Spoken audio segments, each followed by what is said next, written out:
Move to adopt the agenda as written. All right, I have a motion by Commissioner Sherman, second by Commissioner Bennett. Making sure. Yeah, thank you. All right, all in favor, aye. Well, I'm going to do it aye first, so all in favor, aye. Aye. All opposed, nay. Nay. Thank you. Our motion carries 4-1. All right, next we have public comment on our agenda. I'm sorry, I jumped ahead of myself. Commissioner comments. And we'll start with Commissioner Bennett, please. I got nothing at this time. I'll wait to the end. All right, thank you. Commissioner Cunningham? Just want to thank everybody that's here tonight, and I hope it's a peaceful meeting. All right, thank you. Commissioner Carter? Thank you for attending, and we need all the public, so thank you for attending. Remaining comments will be done at the end of the meeting. All right, thank you. Commissioner Sherman? No comment at this time. All right, thank you. We'll move to administrative comments. Chief? I'll say any comments from you. All right, thank you very much. Now we're going to public comments on agenda items. Is there anything to say that? Yes, we have two people. Charles Edwards, would you like to speak? Yes. There is a 3-minute limit. Yes. Good evening. Good evening. My name is Charles Edwards. I'm sure most of you guys know me. I'm here speaking on as a person, as a resident, rather than as the president of the community council. But it will have weight with the community council. The agenda item on the reopening the collective bargaining agreement that you have with the firefighters. I don't know. This is to open it up and give them more money. I think that it's the equivalent to buying a house, closing on it, and then calling the seller and saying, oh yeah, I'm going to give you some more money. They've already negotiated this contract. They've already ratified this contract. And to open this up, you guys are asking for the referendum to change the fire fee. And you also have 3 members that are up for re-election. This is a shot in the butt for all of those. If this happens, if you guys open this up and give them more money, I can guarantee you that your referendum in the fall will not pass. The community council, since I've taken over, we have not endorsed or come out against anything. We've been holding it just as a public information meeting. Ms. Cruz and the chief were at one meeting where the chief was explaining the fire fee, and unlike the past, the council did not weigh in on it either way. You were there for information only. If this goes down, you can be guaranteed that the council will weigh in on it, and will weigh in on the referendum in the fall. This is not the way you do business. I've been doing business for 41 years. I have never, ever seen a union contract reopened so they could give them more money. When they negotiated this, the way I understand it, is they took less a percentage of increase in order to get their Kelly days back. That's good negotiation on both sides, I thought. That's a smart move on both sides. Now to reopen it and give them more money, it's stupidity. That's all I have. Thank you, sir. Our next speaker is Randy Scott.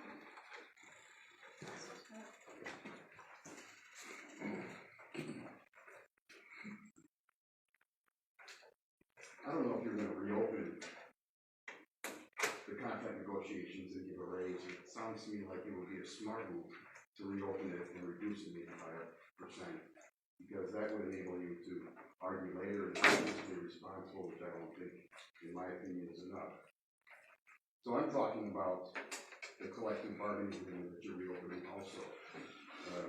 My grandfather was a hero firefighter from Chicago, the days where you climb up a 40-foot steeple at St. Alphonsus and put out fires. I don't think we have them sort of buildings here. I also know that New York City firefighters that went up that building were heroes. That was on 911. And their starting wage in New York City is $39,000. We don't have buildings, nor should we take the valor of 911 and claim it upon ourselves, because we are a different animal. We are not them. So since we're talking about the increase and opening up a union contract and that agenda item, both of us, or I got both of these letters in the mail when you tried to pass the last sales tax. One was from the union, and they failed. They didn't pass it. So now we're gonna reward them? That wasn't a very good relationship you had with them. The other one is more concerning to me. It's from an organization that's non-existent. It's called the Families for Freedom and Fairness. That's run by TM Strategies out of Fort Myers, and I'm sure you know who that is. That was paid for by Wright Construction. The person who's going to build your building, he put $10,000 into that. That's some snaky stuff. Thank you. No further comments. Unfinished business, district revenue sources, Richard, please. Yes, ma'am. Under the district revenue sources item, I have two matters that I want to review with you, with the board this evening, that are timely, for this evening's discussion and meeting. The first is, in the past, we have discussed the fact that Representative Roach pursued a legislative appropriation last year for the construction station 106. And in talking with Representative Roach, he wants to pursue that legislative appropriation again this year, this legislative session. The first step in the, in the process of Representative Roach presenting the appropriation request to the legislature is to present the request to the local delegation hearing. And Representative Roach and I have spoken about the district's support of his efforts on behalf of the district. And so what we have discussed is having the chair appear on behalf of the board, and having the chief appear on behalf of the district to make a presentation at the local delegation hearing. That was what Representative Roach is requesting us to do, and I will assist with that. But that does not require any action on the board's part this evening. That's more of an informational statement to let you know what Representative Roach is doing, and to support the district and assist the district with that appropriation request. There are other elements related to that for the future, and we can discuss this at a later time. The delegation hearing will occur later at the end of this month, and I'll get you a date, Chairman Cruz, so that you'll know when and where you need to take. That's the first item. The second item relates to the continuing discussion of the change of the assessment of revenue methodology to simplified fire. The simplified fire methodology based upon recent changes in the law. The general election in November is going to be, it would appear in all cases, to be the time when you will be able to place the referendum on the ballot. So the general election in November is the target election, unless the board says, well, tonight the board can either say no, we're not going to pursue the assessment methodology change anymore. But based upon past actions and decisions by the board, I'm proceeding toward having a ballot question on the November ballot. You don't have to make a decision, any decision making tonight, I don't believe, to accomplish that. But there will be decision making to occur later. Generally speaking, the first thing that's going to need to happen, by the way, is that under chapter 197.3632, in December, in your December meeting, you'll need to adopt a resolution which indicates your intention to pursue a different assessment methodology. And I'll need to put the notice in the paper in advance, at least 4 times. we've done that before, but that will be in the December board meeting. Has to occur prior to January 1. And I would propose that we do that at your December first meeting scheduled in December, earlier in December. But the earlier December meeting, so that we get that done in advance of our January meeting. And in December 10th. Yes, ma'am. So, again, unless you say otherwise, I will present that to you at the December 10th board meeting, and you'll notice it properly so that you can consider the adoption of that resolution. Any questions about either one of those items?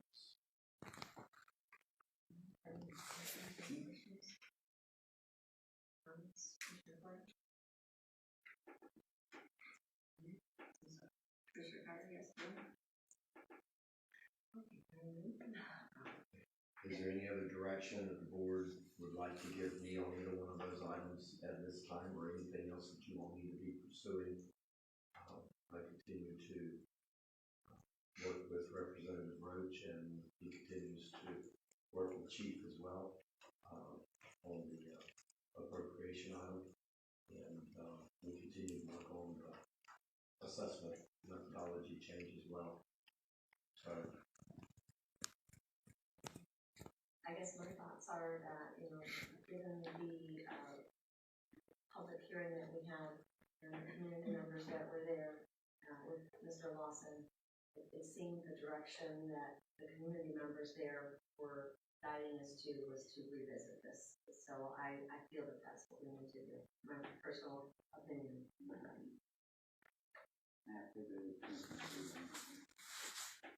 And the first step is that resolution adoption at the December 10th meeting. And that will be the first opportunity to take an official position on that. And that resolution does not say that you shall ultimately place the item on the ballot, but that resolution says that it is your intention to pursue placing the item on the ballot. And that's the requirement. I have to use that resolution then to notify both the tax collector and the property appraiser of your intention to seek adoption, approval of an assessment. Fortunately, because of the law, you won't be able to do that until the general election, which means that it will actually may not be implemented. Won't be able to use it on the tax roll until the following year, following calendar year. So, but we're putting the notice out there. We're taking the first step. We're doing everything plus some. Make sure we do everything that we can to keep everybody aware of your business. Commissioner, any other questions? I got one other question. Now, we need to be careful when we do that because there could be a 51% failure rate of that on there, and we need to make sure that we have the support before we end up, spending money on it that we're going to end up losing in the long term and so forth. So we need to make sure that we be prepared for a possible 51% failure rate on that item. Yes. And have an alternate plan to back up that if it in fact does fail, we need to look at what are we gonna do, who, when, where, what, how, and so forth, and have a plan in place prior to that item being placed on there. Instead of having it placed and then not having a backup plan, and then say, oh, now what are we gonna do? We better have a plan prior to, in case that is a 51% failure rate. And that is a good point, and Chief will be doing that as a part of your budgeting process. We'll have planning in place for that event if it occurs. Yes, ma'am. Thank you. You're welcome. Any further questions, comments? All right, then let's go ahead and move on. Next on our agenda item is our executive summary. Standard operating policy 100.0 and it was submitted by me. So commissioners, I'd like to address this if I may with you. They said that, I mean, things in mind, passing that way. There's one for Chief and one for Richard Christian.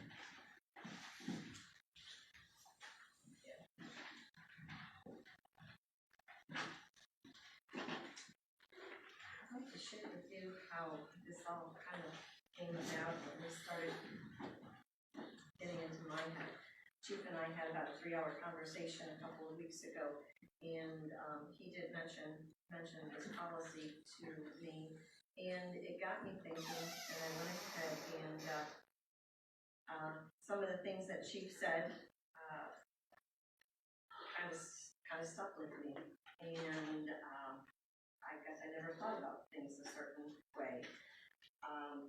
When we adopted this policy, I just kind of took it at face value. I just listened to what was told and read what the policy was about, and just kind of voted along with the rest of the board. And it wasn't until my conversation with Chief that I really started to go back and I wanted to, I guess, do my homework. And I tried to do that. So if you don't mind, I'd like to share a few things.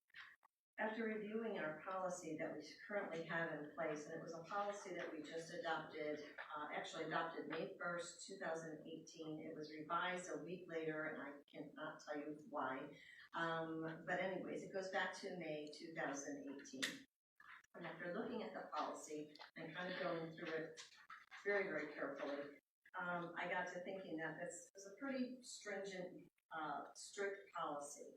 And so, kind of wondering what other departments do, I put together a little packet for you, and I'd like to thumb through them, a couple of them, because I think they're going to stand out.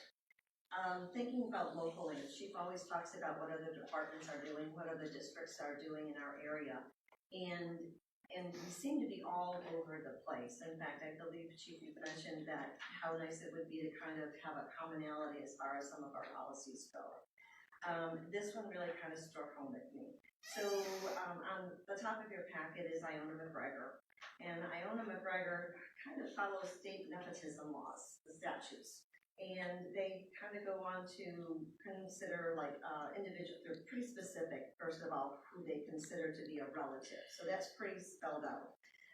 They talk about individuals related by blood or marriage. They're permitted to work in the same district facility, provided no direct supervision or subordinate relationship exists. Any officer called upon to decide an issue involving hiring, discharge, promotion, disciplinary action, or grievance of a relative must abstain and refer the matter to the next officer of the chain of command. Goes on to talk about hiring or promotion and how they would handle that as well. Then we move on to Collier EMS.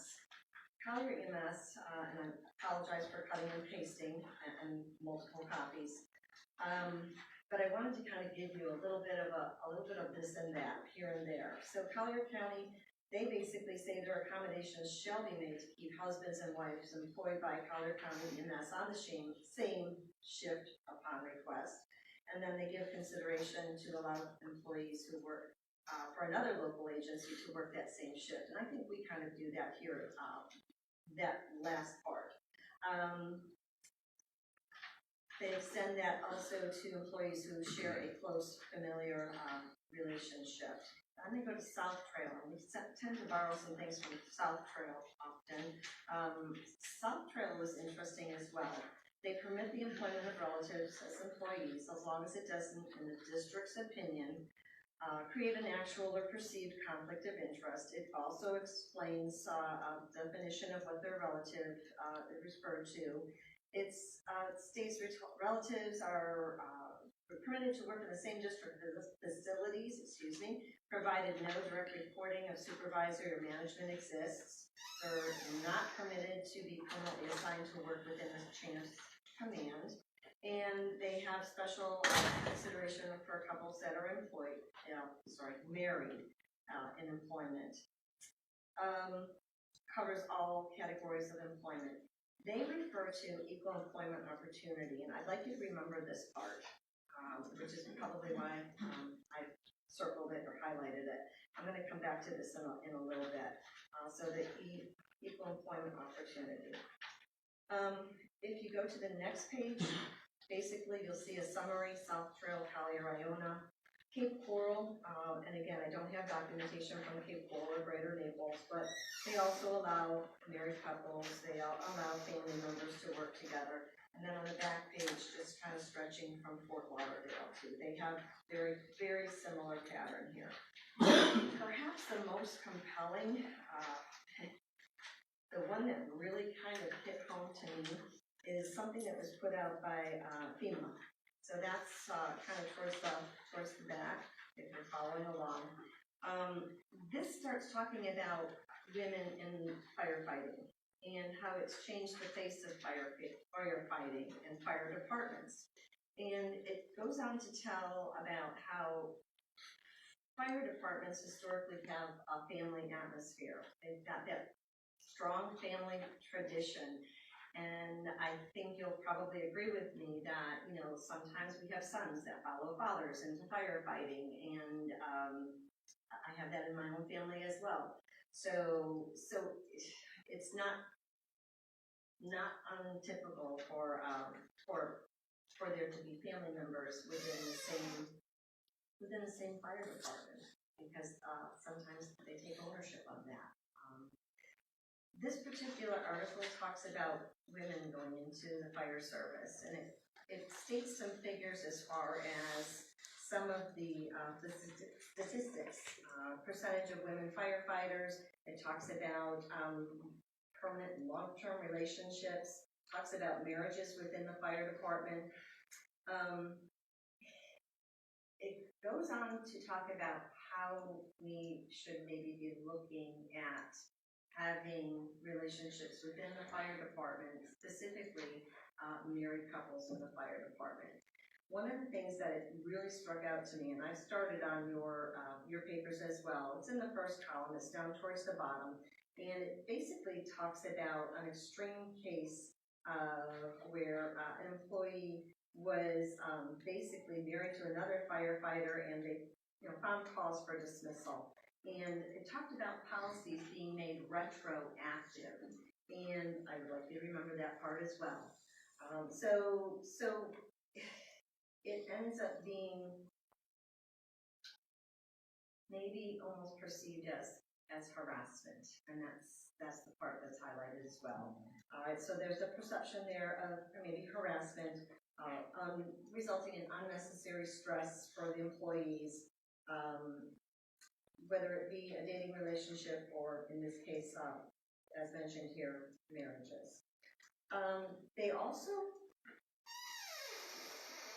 mentioned the anti-nepotism policy, and we've seen that in some of these other policies that the local districts have. So that seems to be kind of a common thread. I love the way that they summed it up, that relationships in a workplace are a fact of life, and we probably see this in other places other than the fire department. It says where real problems do exist, that it's taken on an individual basis. It's dealt with individually. Maybe we look beyond maybe that, and we look at job performance. We look at, the employee themselves and what they bring to the department as far as leadership and as far as how they do the job. So I kind of bring this one up because it made me also think about kind of our health and safety policies that we have in effect. And I think about sometimes the role of a firefighter being stressful enough, and if you are in a relationship, even particularly a marriage relationship where you're both firefighters, I think that if you're not being allowed to work on the same shift could add a level of stress, which then could lead into some physical health problems, which, to be be honest with you, I think can be avoided. And we could actually think about that in a monetary way too, as far as saving us on healthcare costs. The last page that you have here, and I know we have veterans on board, and I do appreciate that, but this has been brought up before as far as what the military does. And, you know, when you go to the internet, you can find anything you want, and I just chose one.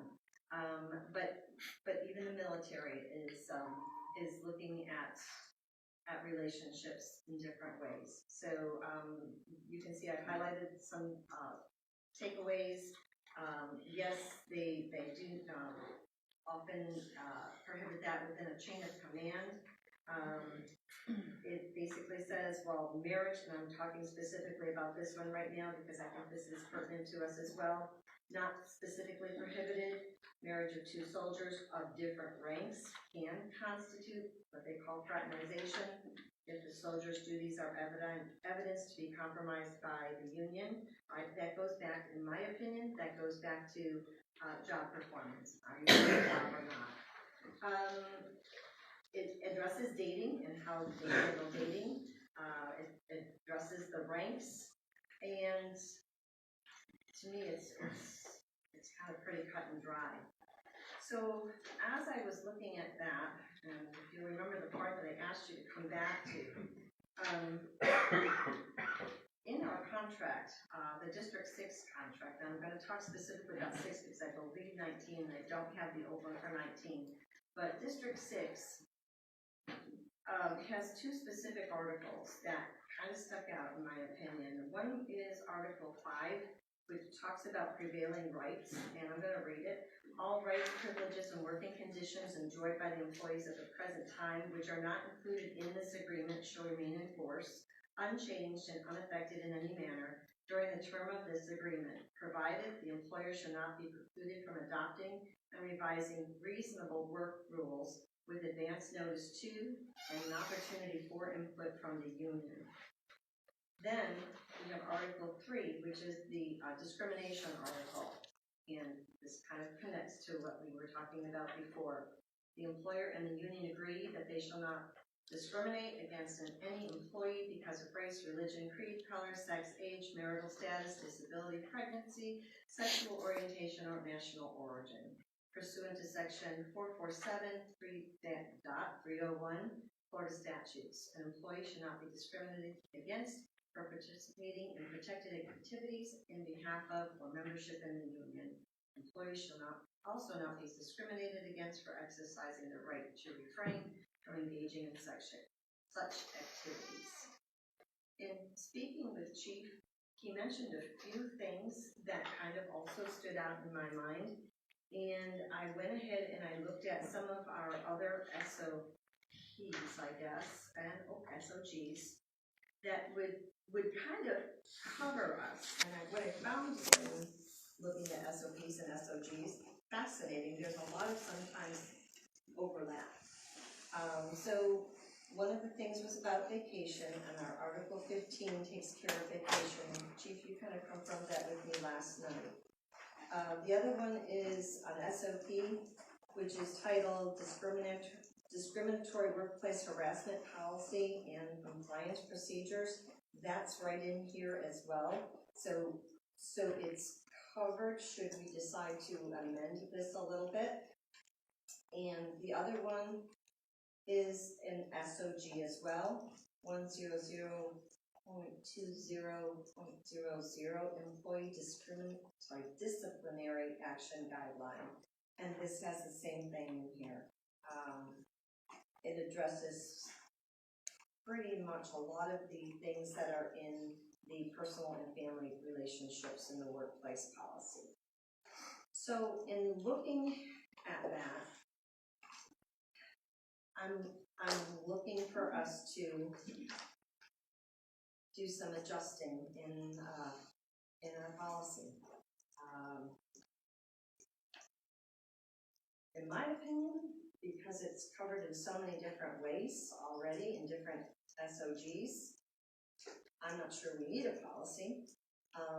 But if we need an SOP, then I feel that it should be more or less brought up to kind of mirror some of our local and governmental agencies, and that we maybe take a more family-friendly approach, because what we've got right now is really anti-family. And we like to refer to ourselves as a family, and we watch out for each other, and the people that we serve are an extended family. So our community is a family as well. We want to do what's best for them, and I can't think of any better way to do what's best for the community that we serve than to take care of our employees, our family members. So with that being said, questions or comments, please? So what do you wanna do? What do you want to physically change? Point blank, from the bottom. Point blank? I want us to, well, I'm gonna go straight to it. Point blank, I feel that we should be able to have family members and specifically spouses be able to work on the same shift, not at the same station. I can, understand that, but I feel that they should be allowed to work on the same shift. If you wanna tie this back into, even a health, matter, I think it would take off some stress, and I think that who better to be able to, I'm searching for the word, I guess you would say debrief with, than somebody that knows exactly what you've experienced. Okay? And I'm gonna tell you what, you're looking at it from the wrong point of view. Eventually, if you do that, somebody is gonna get killed. One or two people, guaranteed, will get killed, and those will be the firemen or firefighters. Guaranteed given. In the military, married people do not work the same shift. They do not work in the same facility. They don't go to combat in the same unit, and so forth.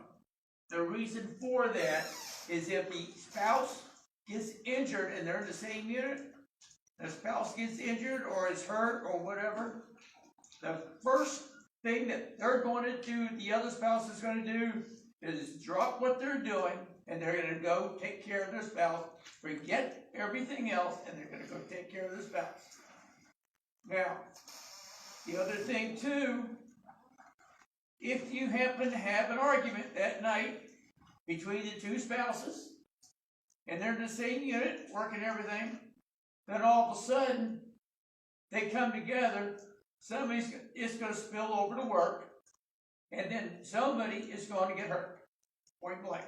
Now, in the fire service, as long as I've ever been in, and so forth, even with military fire service, spouses and family members never work the same shift. The reason being, if you happen to have somebody from Station A respond to a fire, Station B responds as a backup, wife goes in and something happens, first thing that husband's going to do out of Station B is going to go check on his wife. Forget firefighter duty. Common sense, parental, marital thing is going to check on your spouse. Point blank. And you can't check on your spouse, now you're going to have a problem. And then, if the spouse gets hurt or something, then the other person is not going to be able to back them up because you got another person going in without a backup. So now, you got two people in there, spouse gets hurt, husband finds out who's attendant on Station B, he's pulling up and rolling. Oh, I gotta go check on that. Now he's going in a fire without two-person policy. And it is a dangerous thing, and nowhere have I ever known that they can work the same shift as long as they're in different districts, different areas. But we are one district right now. We don't have 6 stations to divide it into 2.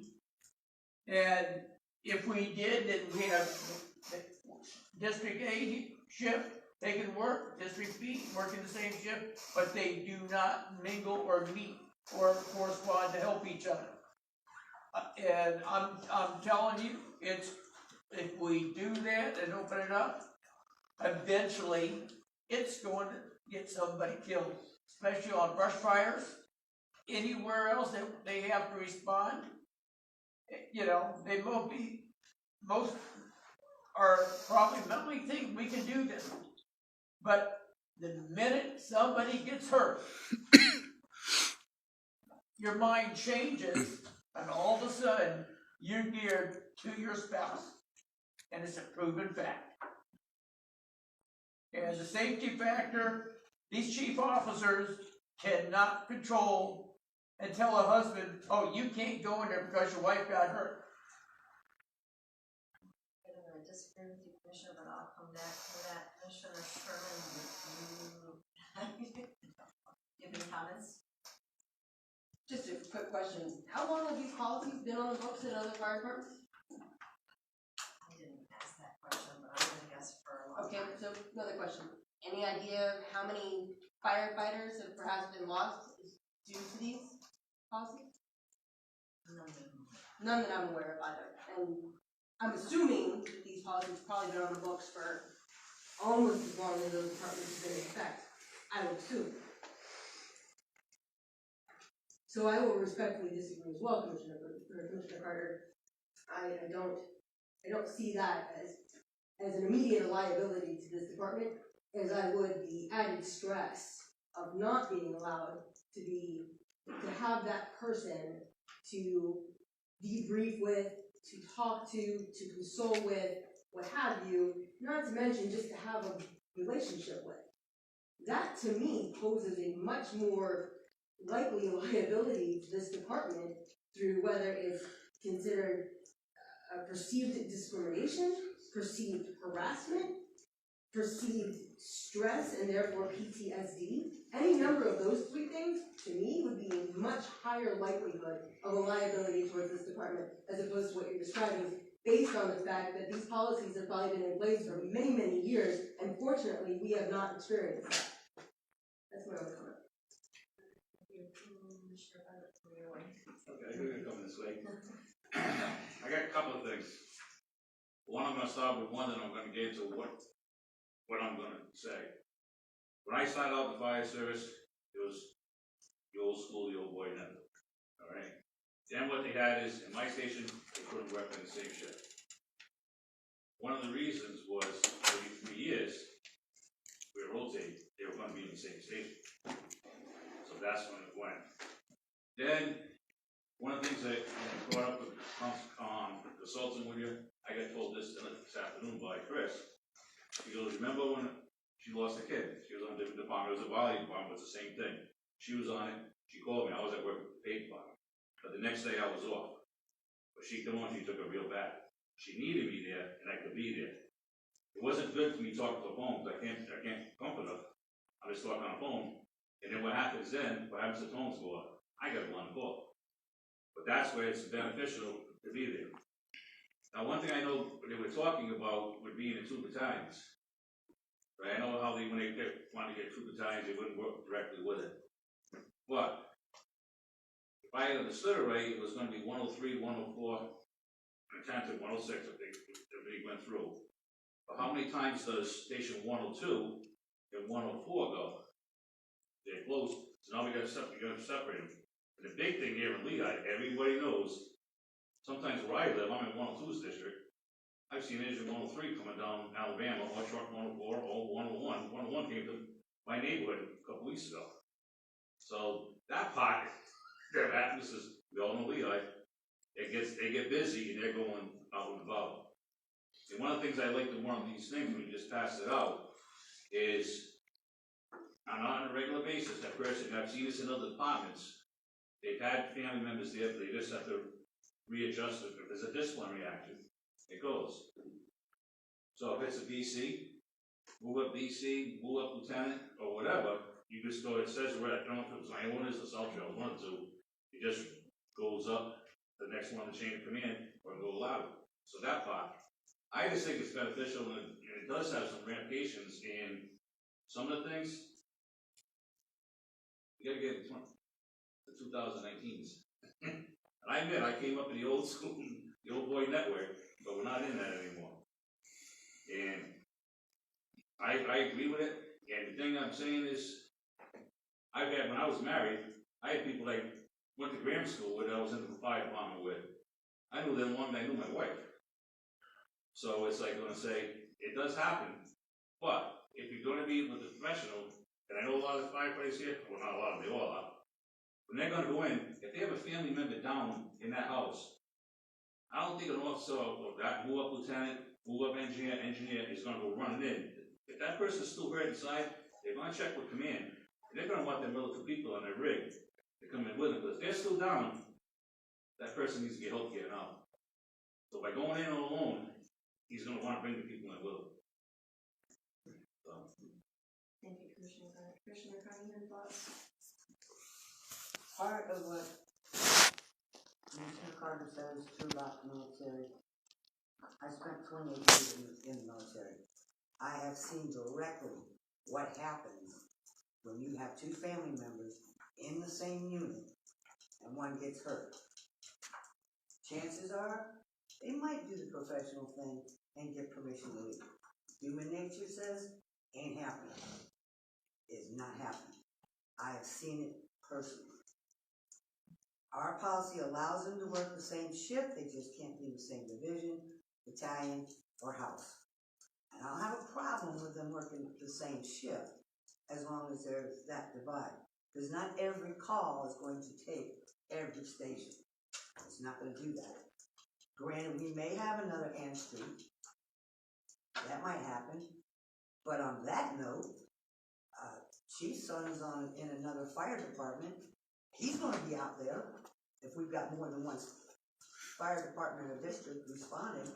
So we tell them they can't come out there because Chief's out there? But they're separated. So yes, there's going to be times when they're going to be on call together.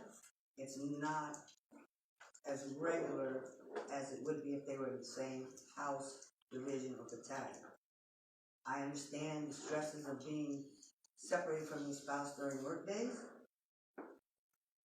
I was fortunate enough to be able to work the same shift as my husband, but not all the time.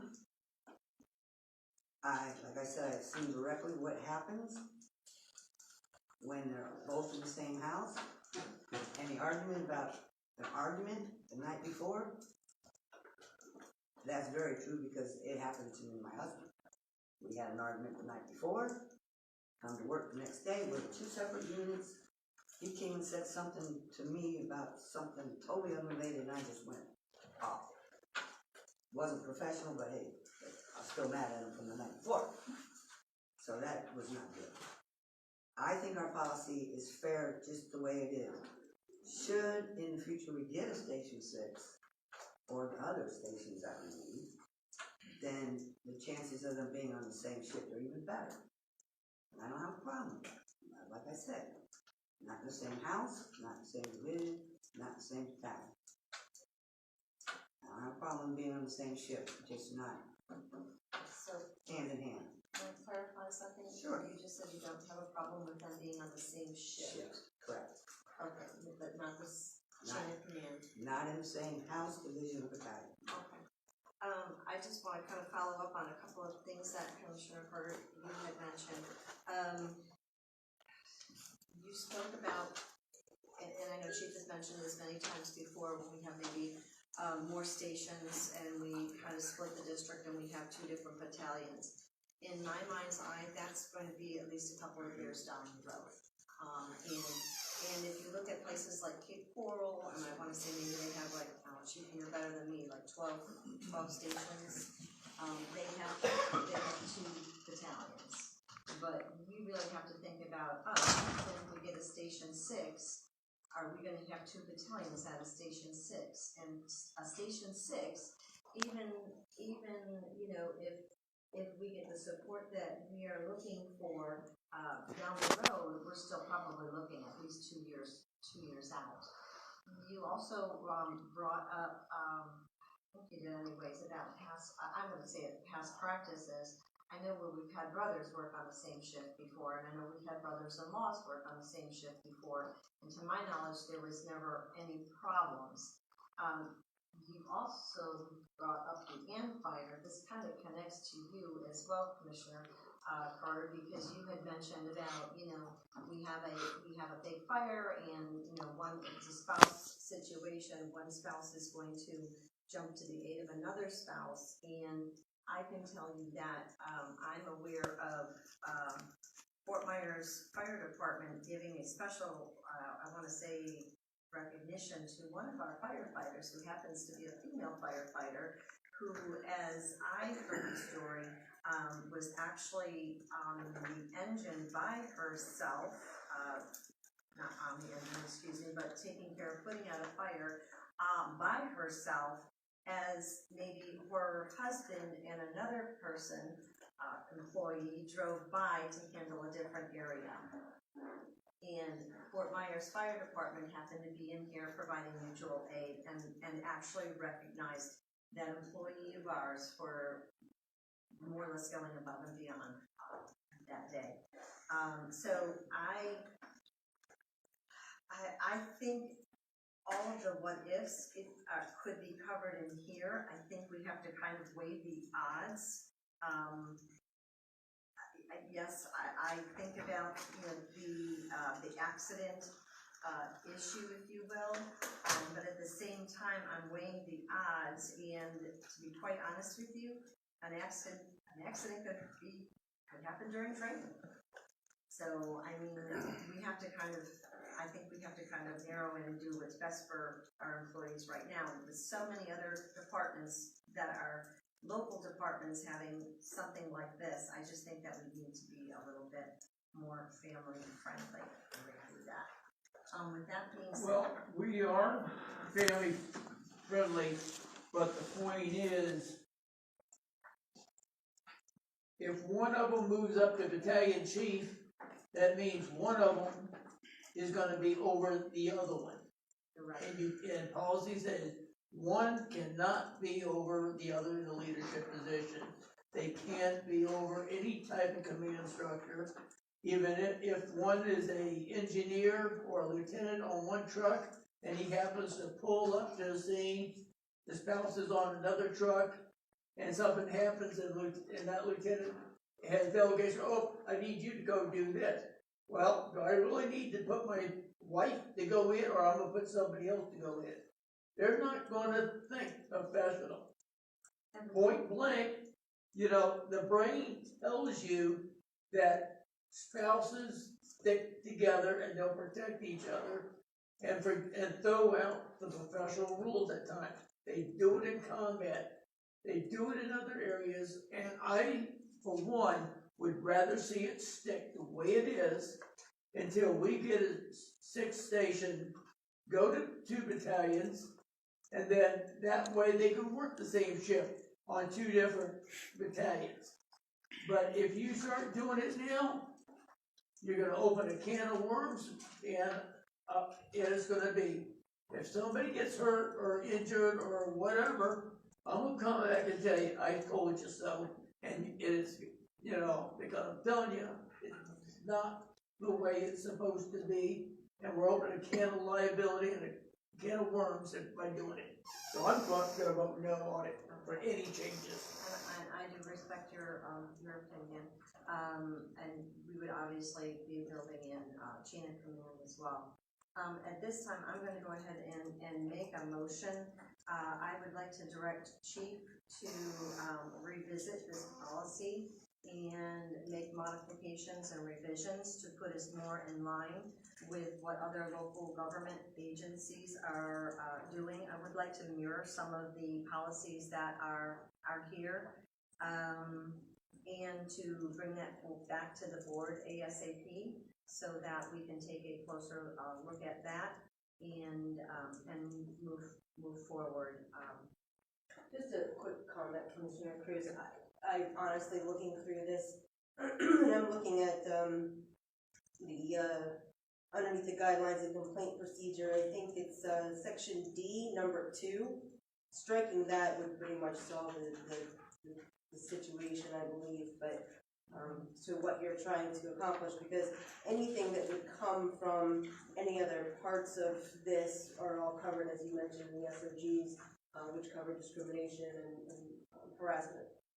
That's my recommendation, but I don't disagree with your recommendation to bring it more in line with what other fire departments do. My personal opinion, once again, that I believe that the liability of perceived harassment, perceived discrimination, and the added stress on family members, regardless of their relationship, whether it's married or brother, mother, son, whatever it is, I believe those are just more immediate liabilities that we need to be paying attention to. Thank you. All right, so the gavel has been passed to You want to Commissioner. present, redo the motion again and do it again? Sorry. We'll jump to commentaries. All right, so No, my no, motion is yes. to give direction to the chief to revisit this policy, make modifications and revisions to put us more in line with what some of the local districts and governmental agencies have in their policies, and then bring it back to the board for review and an executive summary, of course, ASAP. Would you like to be more specific on ASAP, or is ASAP okay with you? Well. You want it tomorrow, basically, ASAP, I would like means you want it tomorrow. I would like it by the end of the month. And I wouldn't be opposed to Chief, borrowing from Iona McGregor or parts of South Trail. And I think it should be pretty much an easy fix, or taking what Commissioner Sherman said and just kind of going back in here and delete if necessary. I think it's gonna be an easy fix. Before we do, why don't we ask the chief what his comments are on this, that it's gonna affect his department and so forth, because the fact that we hired the chief and everything else, so he's supposed to run it, so why don't we get his opinion to find out where he stands on this situation? Commissioner, we can certainly do that, but I talked to the chief a couple of times as recently as last night, and I mentioned earlier, Well, my meeting with a couple of weeks okay, ago. I understand that, but let's get him to tell all of us, because we weren't in that meeting that you had with him. Unless you want us to start being in your meetings, then we can do that, but he needs to tell us publicly where he stands on this issue. Go ahead. Where do I start? I've spoke with all 5 of you commissioners individually on this issue. I have a personal interest in this. The employees that it affects, I directly supervised for several years. I've been friends with them, close friends with them, as close as having dinner at my dinner table. So when this issue came up, it was a very difficult issue as a fire chief. I have to get the names and the faces out of it, and go to the recommendations of not only our labor attorneys, but also the board. When this came about, I did the research, and as I explained to all of you, and I'll explain to the public, the research is all over the place. There are fire departments where the chief is the chief, he's dad, son is the assistant chief, mom's the accountant, and then there's fire departments that are very old school that are 100% against it. I agree that the fire service is supposed to be family oriented. Unfortunately, it seems like we're getting farther and farther away from that, which is unfortunate. I've seen how it's affected these two. I've seen how it's affected our department. And when I brought it to the board, there was a provision about the 6th fire station and the 2nd battalion and the difference in chain of command. I did a lot of asking around. I talked to a lot of fire chiefs, and I got off the wall. What's the big deal? Why can't they be on the ship? And then I got absolutely not, you're crazy, you're out of your mind. With me having a personal interest in this, it made it even more difficult for me, which is why, once again, it went back to our labor attorneys and the board. I have had to tell this entire fire department over and over and over again when I've had employees come to me and say, why can't they be on the same shift? Why can't they be on the same shift? Because we have policy, and the commissioners approve policy, and it's my responsibility to ensure that that policy is followed. So, with that being said, I will follow the policy whatever the direction of the board is. And again, it's all over the place. And I think we can argue every possible scenario. There's no doubt whether we have 2 battalions or 3 battalions or 4 battalions, they are going to be on the same fires together at some point, at some time, in some way. To their credit, I never had a problem with them being on the same shift. There were some staffing challenges at times, but I never had a problem, and they have been good employees. The only foreseeable issue that I see is that they are both the same rank, and I think they're very ambitious employees, and they want to promote. With 1 battalion, I don't see that they could be battalion chief over lieutenant, but I don't see an issue with lieutenant and lieutenant. So hopefully we get to what Dr. Granito has been telling us for several years. We need more battalions out here. We need more battalion supervisors out here. This district is way, way, way too big for 1 battalion. Now we have a motion on the floor. Do we have a second? Second. Second. We have a motion, we have a second. All in favor? Aye. Commissioner Cruz, Mr. Chairman, and myself, our ayes. Do I have noes? No, Nay. yay, Nay. yay. We have 2 nays. That's 3-2.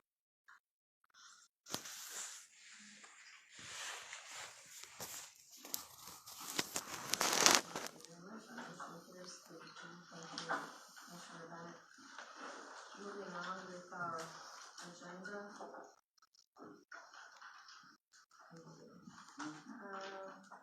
Let's see, excuse me. Local 1826, District 6, collective bargaining agreement. And Richard, even though Commissioner Bennett has put this on as an executive summary, I'm going to turn it over to you for just a minute, please. Yes, ma'am. At the last board meeting, there was some discussion about reopening the collective bargaining agreement with District 6. It's my opinion, after looking at the law, that in order for any further discussion on this item, we follow the process described in Chapter 447 related to Part 2, related to collective bargaining for public employees. There's a process described in the statute in Chapter 447, which essentially says that if a party to a collective bargaining agreement wants to open negotiations over either the entire contract or over an article in the contract, the party has to ask the other party if they would mutually agree to open the article for negotiation. And if there's a mutual agreement to open the article for negotiations, then through the normal collective bargaining process of having negotiating sessions, of having a negotiating team, of having the opportunity to enter into executive session, there would be negotiation of a article, and it would ultimately, at the conclusion of the process, be presented to parties for ratification. So I'm going to suggest, and one of the reasons I appreciate the opportunity is that, again, I'm going to suggest that if there is, in follow-up to last month's board meeting, if there is an intention to open any contract articles of the District 6 contract, that you do that officially, formally through a motion, and that in addition to making that request to the collective bargaining agreement to agree to open the article, that you also, in the event the article is open and agreed to be opened by the local 1826, you would also need to appoint the negotiation to negotiate that article.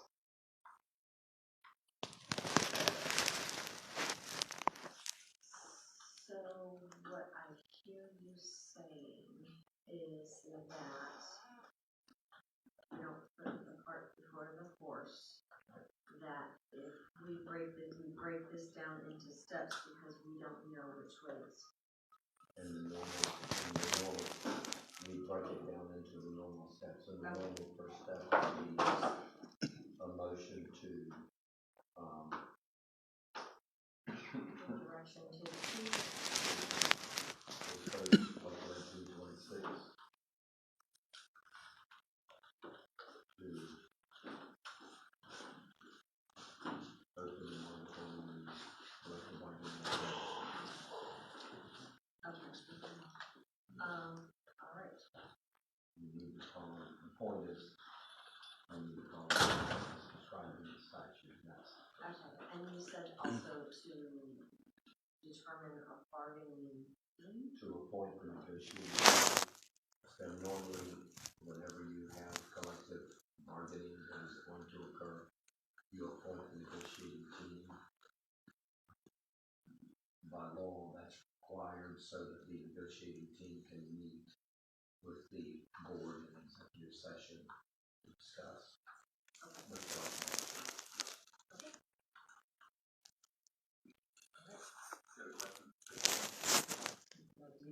I got a question for the attorney. I don't want to break it up. When we do that, when we make the motion and all that, can we set what my intention is? Everybody that was here know my intention was to go across the board. I'm certain those. You can't just make it, that's be done.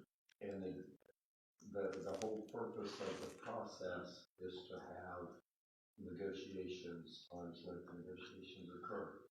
And so your guidance, your discussion on any collective bargaining in the normal statutory process occurs in executive session. That's where you give the directions to your negotiating team as to what you want to accomplish in the negotiations. You don't have in the normal process the ability to step over that step and go to the end of the process to the end direction. We have to follow the process.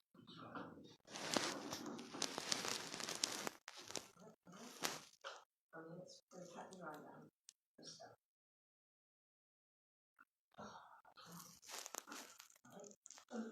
Really quick, Commissioner Bennett, could you reiterate why you would like to reopen that article of the contract? Yeah, I want, I don't think that's No. not what Richard is saying. No, Richard's saying, I'm just saying, like, for the record, because you mentioned it at the last meeting, just to reiterate why this executive summary has been brought up, or is that not appropriate this time? I don't think so, according to Okay. Richard, if I'm reading it right. No problem. If you are going to open an article, if you want to open an article of a collective bargaining agreement, then the first step, if we take the first step tonight, if the board takes the first step tonight, and then of saying you want to open an article of the collective bargaining agreement, and then the local 1826 District 6 agrees you want to open the article, then at that point, you can meet with the negotiating team and give that direction.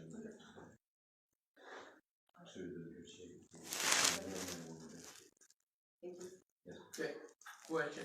Now, in order to give the detailed and find out the who and where, what, why, and how, we need to go into executive session to get our discussion so that we can give the chief the detailed information on a unified, so we can look at all the possibilities as to why this, and this prior to opening it.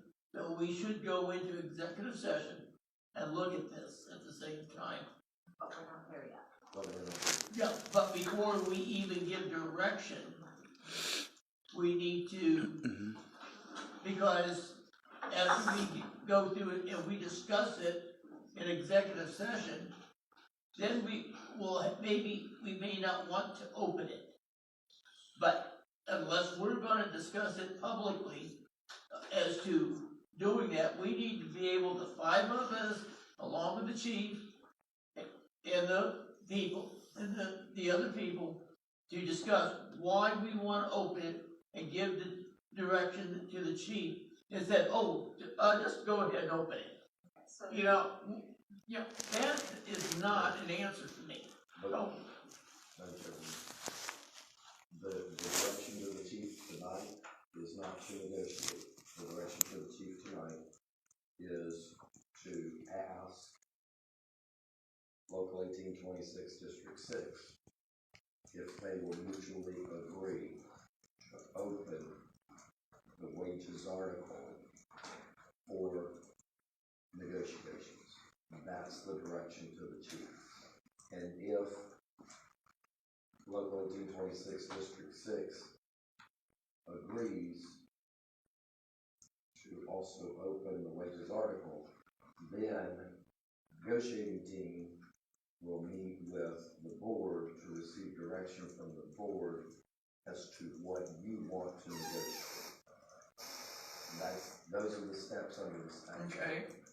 Now, so the only action okay, we're taking is I can buy that, but then, since we just opened and approved the budget, we need to go ahead and rescind that budget, and then, so we can go back and renegotiate. With all due respect, Just listen to me. you're taking it. No, I'm not, because in order to do the, bargaining, and where it's gonna cost us money, we have to go back into the budget, figure out where the money's coming from, what we're gonna decide to drop out of it to cover it, and so forth.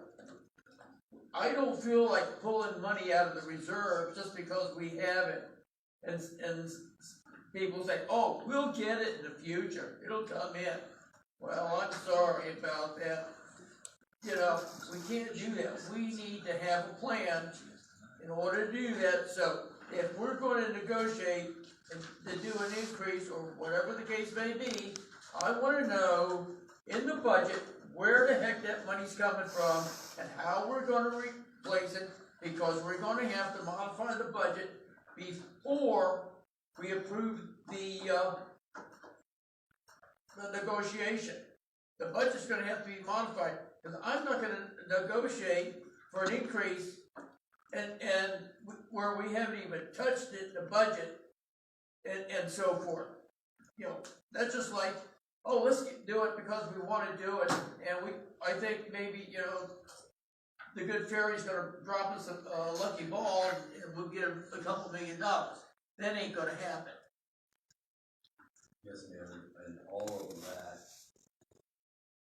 is a part of the negotiating process, which at this point is not started. In order to have any of that interaction, the first step has to be, by law, mutual agreement of the parties to have any collective bargaining negotiations to occur. Until that mutual agreement is present, then there's none of these other steps can occur till that step occurs. There is no bargaining, there is no negotiation in existence at this time that supports an executive session or other discussions until that mutual agreement occurs between the parties.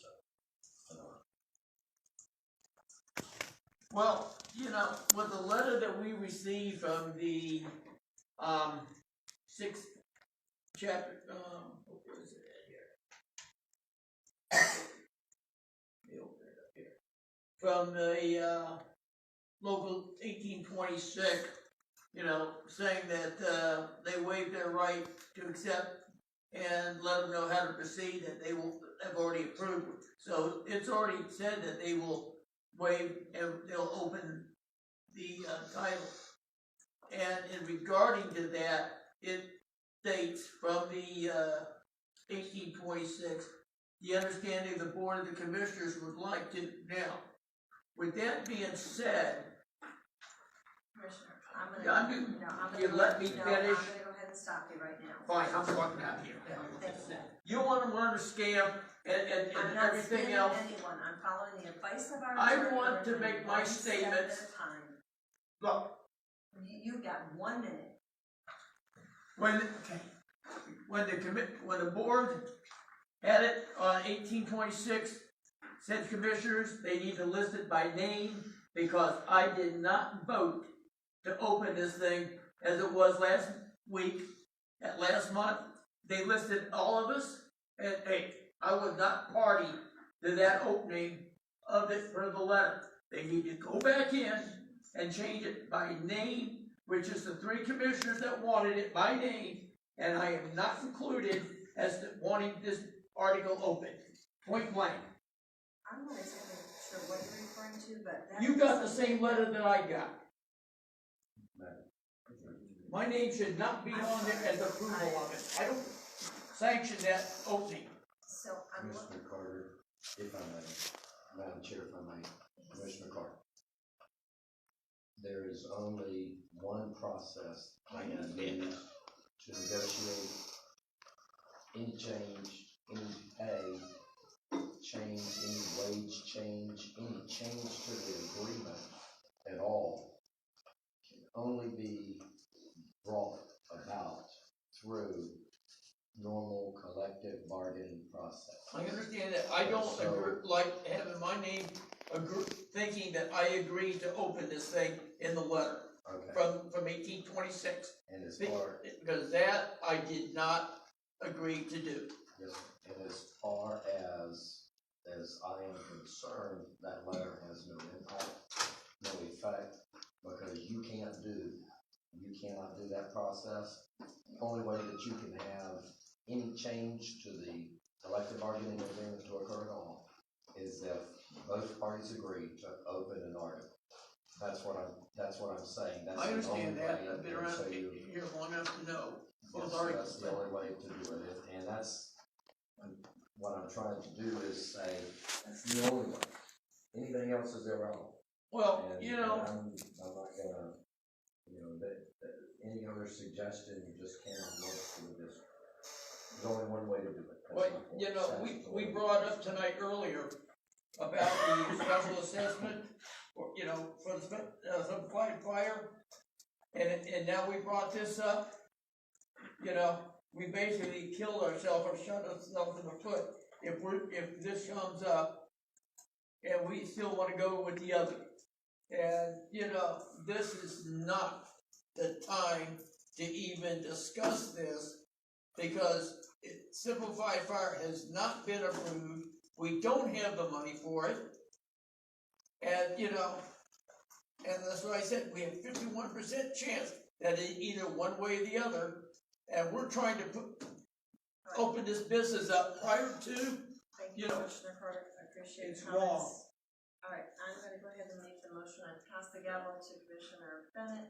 I'm going to make the motion to give direction to the chief to appoint District 6 bargaining unit to reopen Article 7, maybe, and to appoint the negotiating team being the chief, and usually Richard, one other person. Could that be you?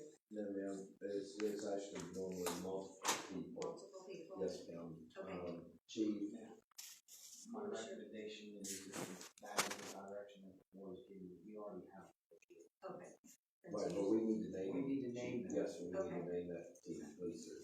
Alright, so, So it's Chief, Tamika Kressel, me, Labor Council, Deputy Chief Morango, Assistant Chief Petron, yes, and it will now be HR Latrell. and you said, Joshi. yes, sir. Alright, thank you. So my motion would include that as a all of those people as a negotiating team.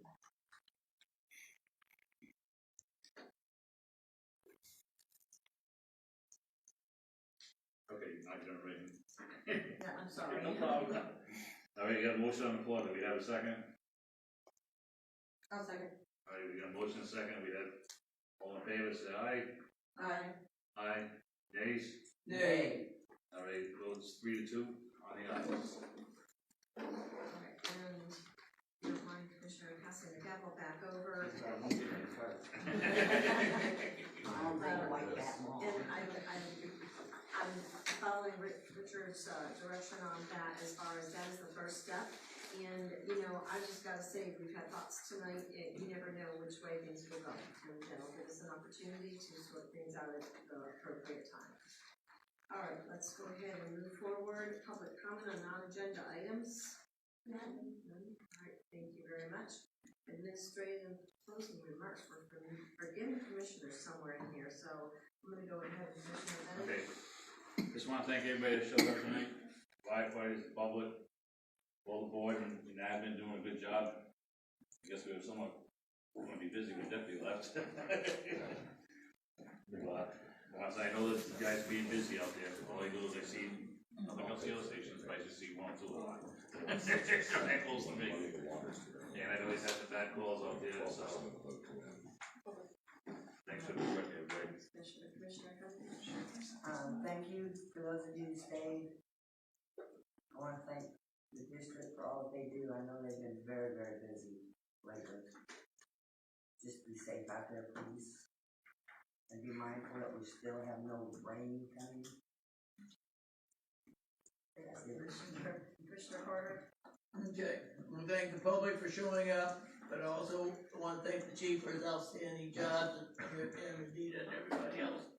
Now, one of the things that I want the board to remember in my closing comments, our job as the board is to hire and fire the chief, not run the department, not make policy behind the chief's back, and do things and make promises, whatever it may be, I don't care.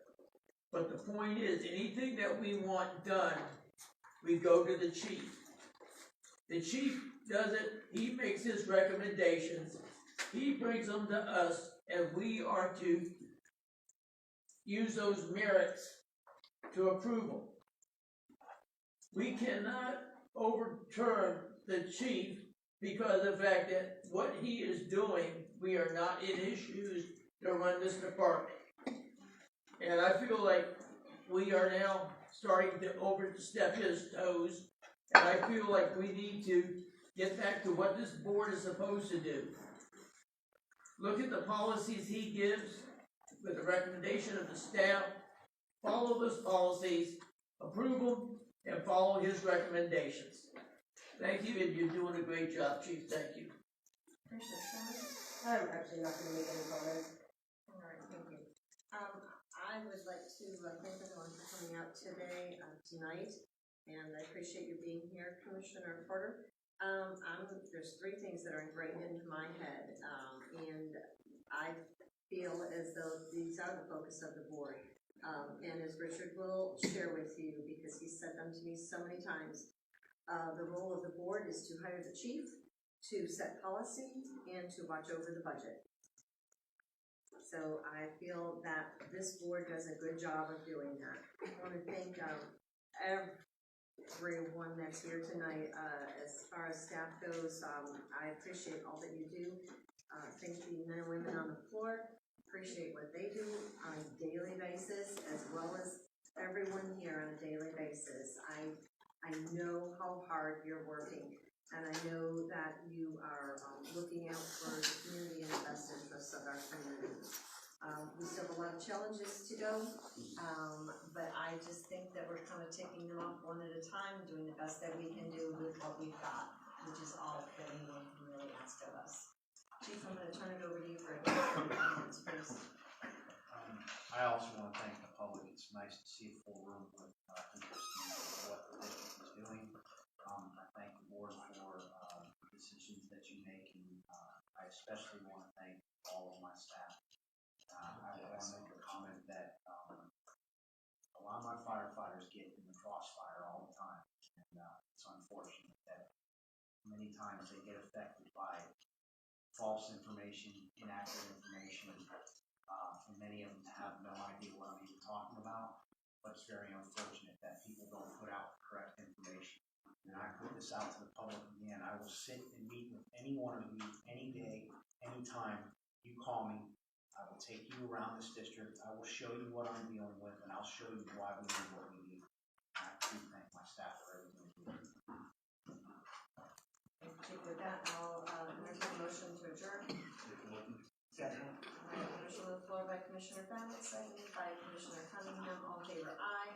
Aye. Aye as well. Motion carries 5-0. Good night, everyone.